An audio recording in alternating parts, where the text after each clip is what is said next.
कल्याण ग्रामीण नागरिकांच्या आरोग्य सेवेसाठी पाऊल.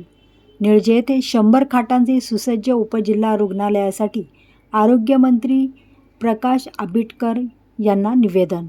77 गावांच्या आरोग्यास मोठा दिलासा देण्याचा मोठा प्रयत्न. आपत्कालीन रुग्णांना तात्काळ उपचार मिळण्यासाठी तसेच वाढत्या शहरीकरणाच्या पार्श्वभूमीवर निळजे येथे सर्व आरोग्य सुविधा नागरिकांना मिळण्यासाठी कल्याण ग्रामीण मतदारसंघातील निळजे येथे 100 खाटांचे सुसज्ज उपजिल्हा रुग्णालय उभारण्यात यावे या अत्यंत महत्त्वपूर्ण मागणीसाठी महाराष्ट्र राज्याचे आरोग्यमंत्री प्रकाश आंबेडकर यांना निवेदन देण्यात आले.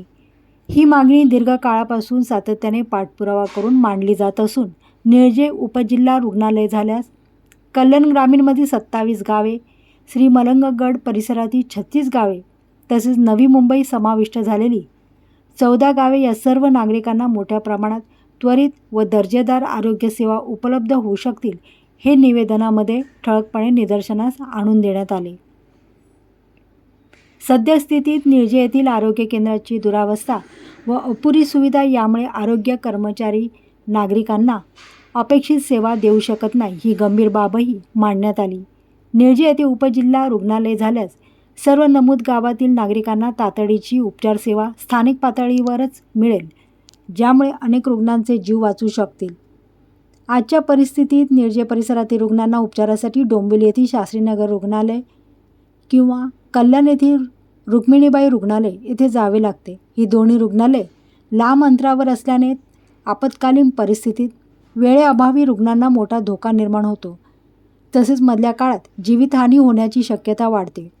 दरम्यान निळजे परिसरात मोठ्या प्रमाणावर नवीन गृहप्रकल्प उभे राहत असून वेगाने शहरीकरण होत आहे. या भागात मोठ्या प्रमाणात अल्प उत्पन्न गटातील नागरिक वास्तव्यास असून ते सरकारी आरोग्य सेवांवर अवलंबून आहेत.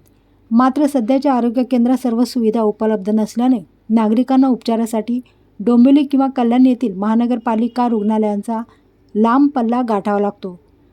ही वस्तुस्थिती चिंताजनक आहे. निळजे येथे 100 खाटांचे उपजिल्हा रुग्णालय झाल्यास या संपूर्ण पट्ट्यातील नागरिकांना सर्व उपचार, आपत्कालीन सेवा, मातृत्व सेवा व विविध वैद्यकीय सुविधा सहज उपलब्ध होतील आणि परिसरातील आरोग्य व्यवस्थेला मोठी बळकटी मिळेल.